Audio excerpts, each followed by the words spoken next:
Hello दोस्तों, स्वागत है आप सभी का आपके अपने YouTube channel learning with concept में। और आज हम लोग यूपी पुलिस के लिए हिंदी का प्रैक्टिस सेट नंबर 2 करने जा रहे हैं।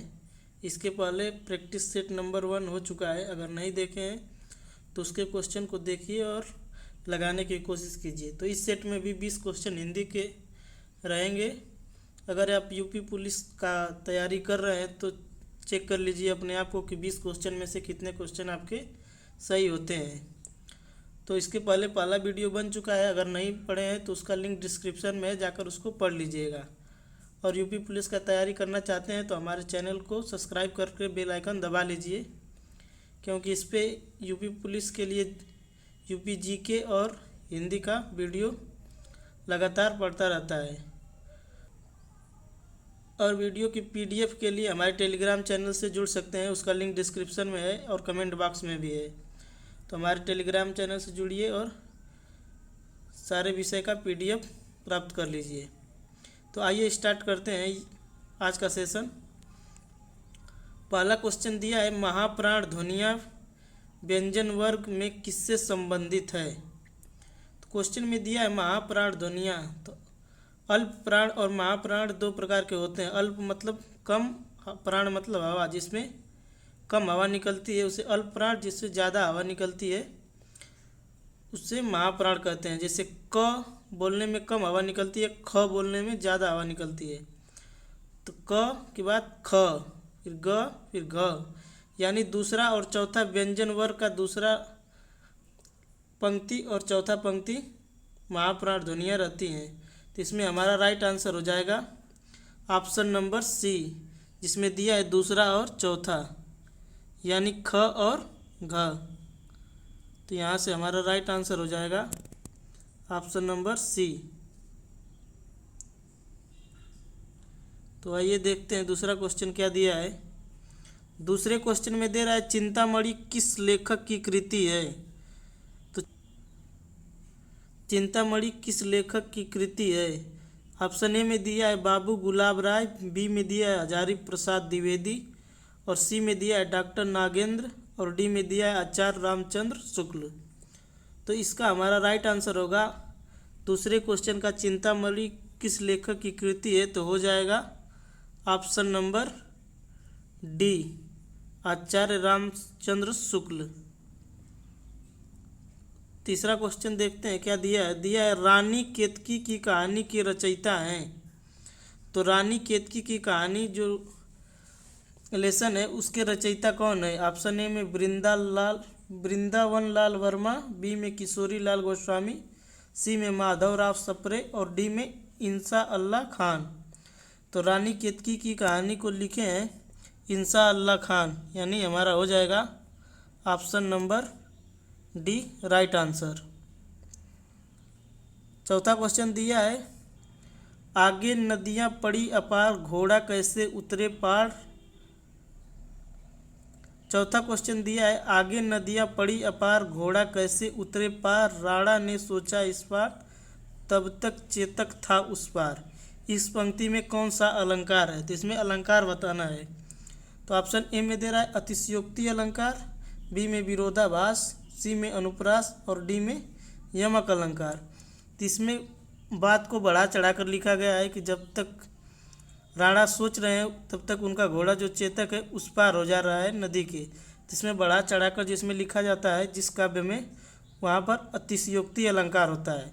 विरोधाभास यानी कि एक दूसरे का अगर काव्य में विरोध हो रहा है तो विरोधाभास अलंकार होगा। और जिस काव्य में एक वर्ण की बार बार आवृत्ति हो वहाँ पर अनुप्रास, और अगर कोई शब्द दो या दो से अधिक बार आया है तो यमक अलंकार होता है, अगर उसका अर्थ अलग अलग हो तो इसमें अतिशयोक्ति अलंकार हो जाएगा, जो कि हो जाएगा हमारा option number A right answer.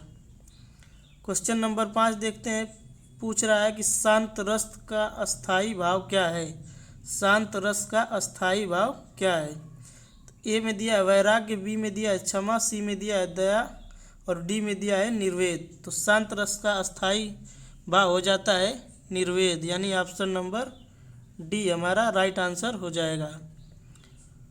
छठा क्वेश्चन दिया है सर्वश्रेष्ठ रस किसे माना जाता है। सर्वश्रेष्ठ रस किसे माना जाता है? ऑप्शन ए में रौद्र रस, या श्रृंगार रस, या करुण रस और वीर रस। तो यहाँ पर सर्वश्रेष्ठ यानी सबसे अच्छा रस किसे माना जाता है? तो हो जाएगा हमारा राइट आंसर बी, श्रृंगार रस। बी हमारा राइट आंसर हो जाएगा।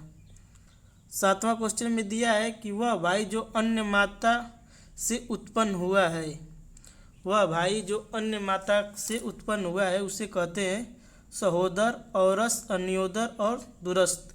तो यहाँ पर हो जाएगा जो अन्य माँ के पेट से जन्म लेता है उसे कहते हैं अन्योदर, यानी ऑप्शन नंबर सी हमारा राइट आंसर हो जाएगा।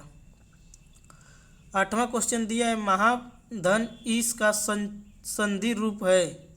तो महाधन ईश अगर जुड़ेगा तो क्या होगा? ऑप्शन नंबर ए में है माहिष, बी में दिया है महिष, सी में दिया है महेश और डी में दिया है महिष।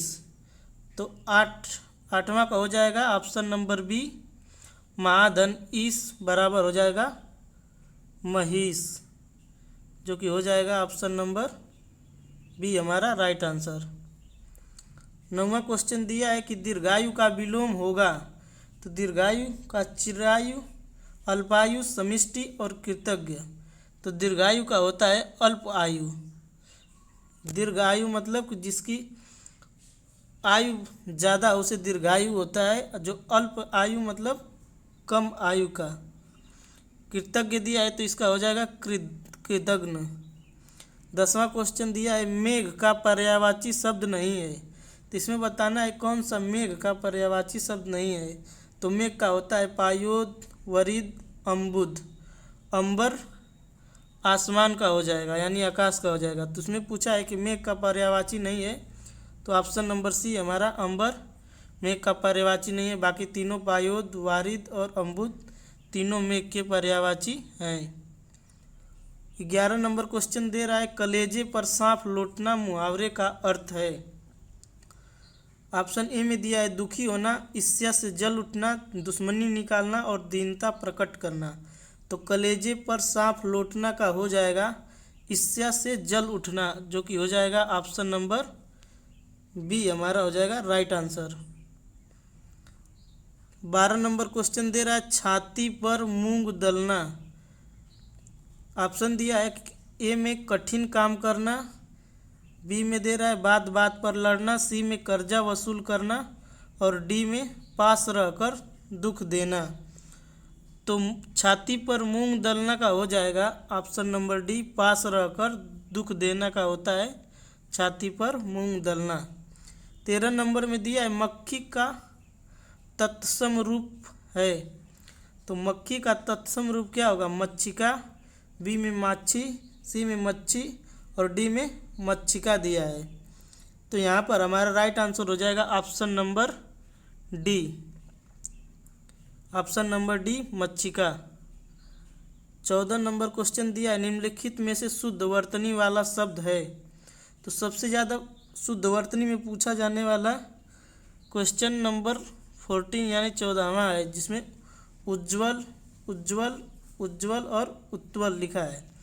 इसमें शुद्ध वर्तनी बताना रहता है। तो ऑप्शन नंबर बी को अच्छे तरीके से देख लीजिए, उज्ज्वल इसी प्रकार से लिखा जाएगा। तो ऑप्शन नंबर बी हमारा राइट आंसर होगा, जिसमें आधा ज और आधा ज, दोनों ज आधा रहेंगे और वह में लगा रहेगा। इसको जरूर से ध्यान दे लीजिए। 15 नंबर क्वेश्चन देखते हैं। तो दिया है निम्नलिखित में से कौन सा वाक्य शुद्ध है। तो इसमें वाक्य शुद्धि का क्वेश्चन है।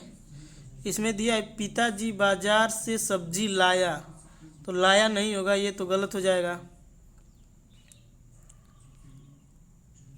पिताजी ने बाजार से सब्जी लाई, यहाँ पर लाई दे दिया है, ये भी गलत हो जाएगा। ऑप्शन नंबर सी में दे रहा है पिताजी बाजार से सब्जी लाए और डी में दिया है पिताजी बाजार से सब्जी ला दी।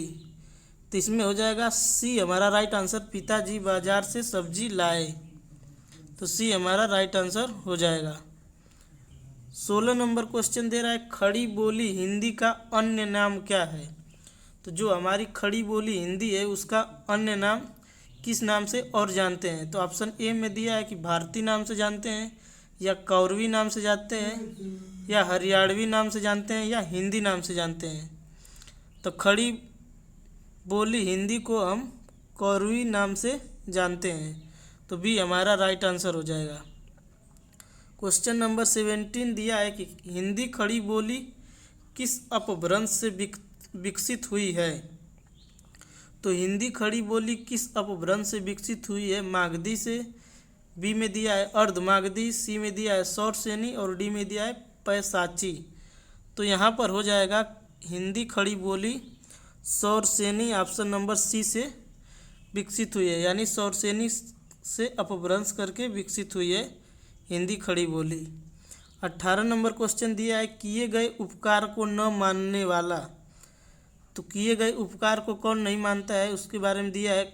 ऑप्शन ए में निकृष्ट, बी में दिया है कृतार्थ और सी में दिया है कृतज्ञ और डी में दिया है कृतघ्न। तो यहाँ पर हो जाएगा किए गए उपकार को न मानने वाला कृतघ्न, ऑप्शन नंबर डी। यहीं पर दे दिया होता कि किए गए उपकार को मानने वाला तो हो जाता कृतज्ञ और न मानने वाला कृतघ्न। क्वेश्चन नंबर 19 दिया है गोद लिया गया पुत्र के लिए उपयुक्त एक शब्द क्या होगा? तो जिस पुत्र को गोद लिया गया हो उसे क्या कहते हैं? दत्त, ऑप्शन बी में दत्तक, सी में दत्तचित और डी में दंपत्ति। तो गोद लिए गए पुत्र को कहते हैं दत्तक पुत्र। तो बी हमारा राइट आंसर हो जाएगा। आज का आखिरी क्वेश्चन है क्वेश्चन नंबर 20, कलम तोड़ना का अर्थ है।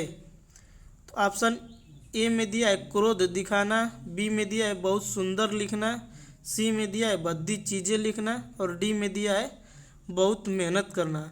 तो कलम तोड़ने का अर्थ होता है बहुत सुंदर लिखना, जो कि हो जाएगा ऑप्शन नंबर बी हमारा राइट आंसर। तो वीडियो यहीं पर समाप्त होता है। अगर क्वेश्चन आपको समझ में आ रहा है और अच्छा लग रहा है वीडियो, तो वीडियो को ज़रूर लाइक करिए और कमेंट करिए और चैनल को सब्सक्राइब कर लीजिए, क्योंकि डेली इसी पे प्रैक्टिस सेट कराया जाएगा यूपी पुलिस कांस्टेबल के लिए और जीके के क्वेश्चन भी कराए जाएंगे। तो आज के लिए इतना ही, धन्यवाद।